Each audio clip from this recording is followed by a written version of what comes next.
Hi everyone, it's Kevin. Welcome back to the channel. Today I'm printing the Cyberbiker chick from Amiens on my mini factory.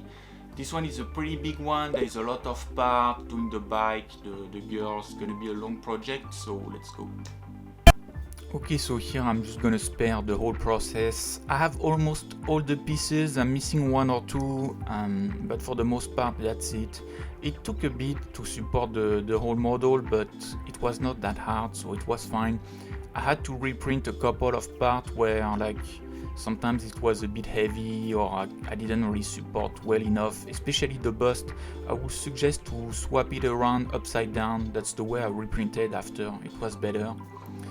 You had to do a bit more fitting on top, but that's fine. And yeah, like some of the hollowed version were pretty good, and that's about it for all the supports. Okay, so after a lot of printing, I've cleaned the whole model, assembled and primed, so there was a lot of work. It's not that big of a deal, like the post-process was fine, but because there is a lot of part and everything is quite big, this took a long time. I've decided to have the bike in one piece, all assembled and ready to paint. You could keep the front separate, but I think in the end, is it worth it? I'm not sure. I'm gonna try to make it easier for me later. There is a lot of painting to do, so yeah, it's annoying to go in between and behind, but I'm not gonna care too much about it. I'm gonna try to paint quite quick and clean at the same time, so I'm just gonna do my best. I can't afford to spend like 5 weeks painting only this model, so I'm gonna do what I can. For the girl, I did the same. I just have one arm still separate. It's the one with the katana, so it's gonna be okay to fit after when everything is painted. But the model is all pieced together already, and it's gonna be quite easier. And it's not that big of a deal. You have to make sure the end and everything fit perfectly on the bike if you want the chick to sit on top after. So I have a lot of work. I'm not sure there is a lot of color to choose from, so let's start painting and let's go. Okay, let's go. I'm gonna speed up almost everything. There is a lot to cover and I'm not gonna go in too much detail.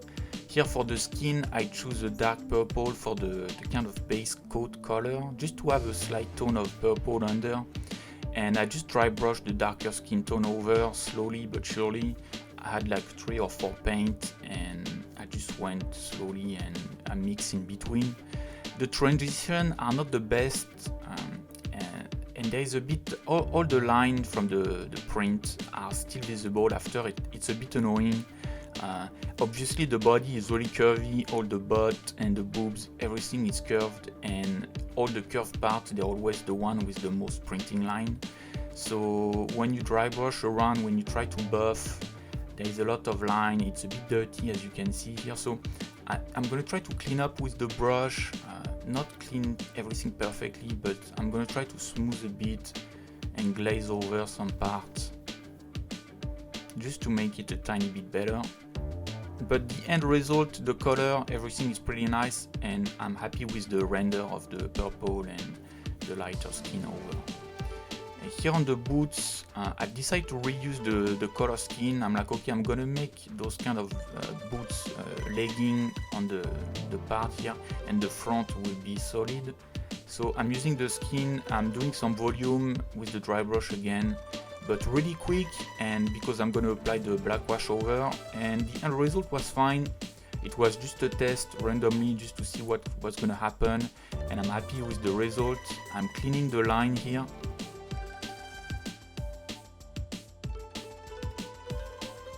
And after that, I'm going with some kind of gray purplish for the boots.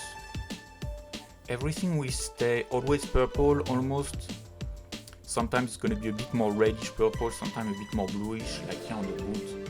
But I'm trying to harmonize the whole model together. So I'm doing my volume, some edge highlight. I'm trying to bring some color with a bit of a bluish edge highlight here. And the skulls, the spikes, and some part of the boots are going to be metal, a bit dark and purplish again.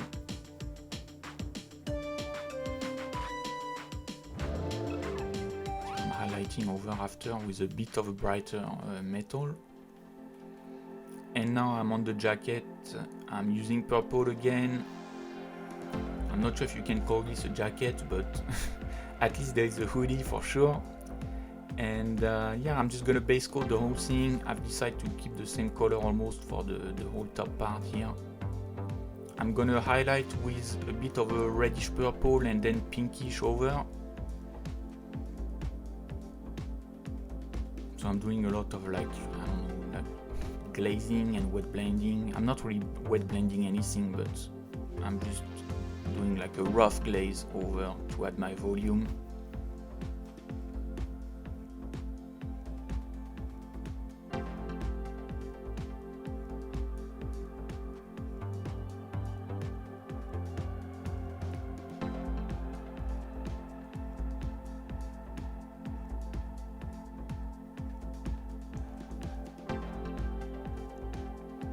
Here I finish with some detail, the spikes. As you can see, I've done some part in black as well with some gray highlight over. There's some tiny metal part in between as well. So it's nothing fancy, but pretty good result. I'm happy with it. For the sword, I decided to use non-metallic metal.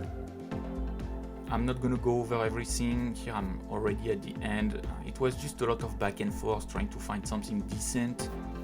I'm not the best at non-metallic metal, I always messed up, but here I decided to use some like color, a bit of blue under the sword and purple over, just to hide the mess, kind of.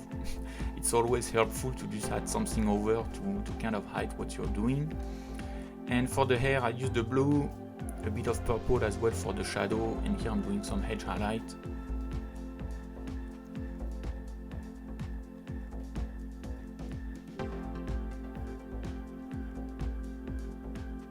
The eyes were pretty well modeled, there was quite a lot of space to work with, so I just went slow and steady and I was able to get some good decent eyes. No crossing vision or anything. I used black and again a lot some purple inside the black, so the eyes are dark purple with some black. And the end result was fine, and I'm adding some makeup as well, just to add some interest, same color as the hair.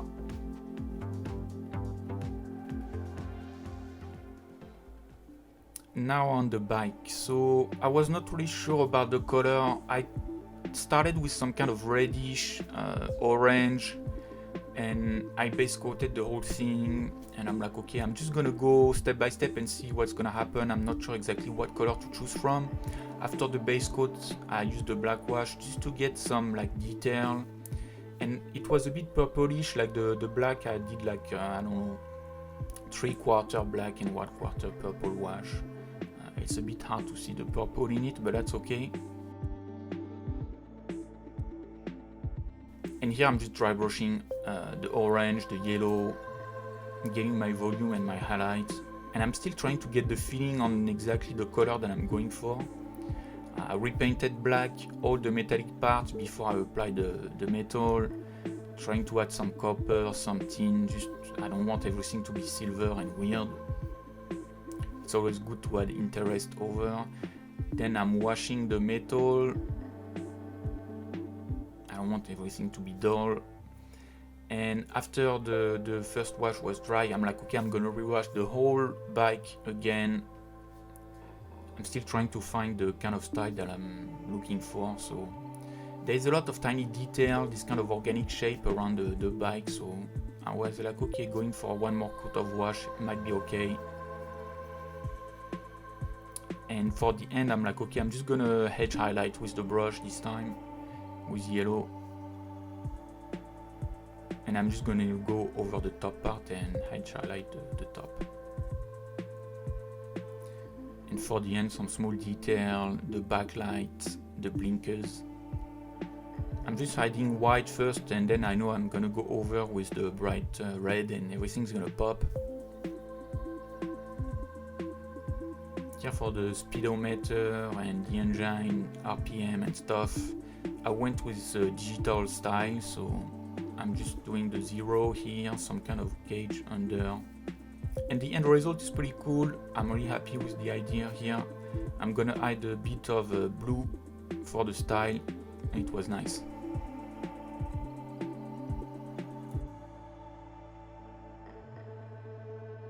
Okay, so there it is. I'm finished with the Cyberbiker. This one was pretty cool. First, the model is really nice. All the pieces, they fit really well together. There is like hollowed pieces or not hollowed already in the pack, so that's a pretty good pack, really well made for 3D printing in general, so that's nice to see. I know some people, they would maybe like a pre-supported version, but that's a good work already. I don't mind having to support it myself. And as for the paint job, I could have spent, like, you can spend a year on this piece and trying to make it amazing. I spent like kind of a week and I'm still happy with it. It's not the best ever, but pretty cool to paint, cool results, so I'm really happy with it. Tell me what you think in the comment about this one and see you in the next video. Bye.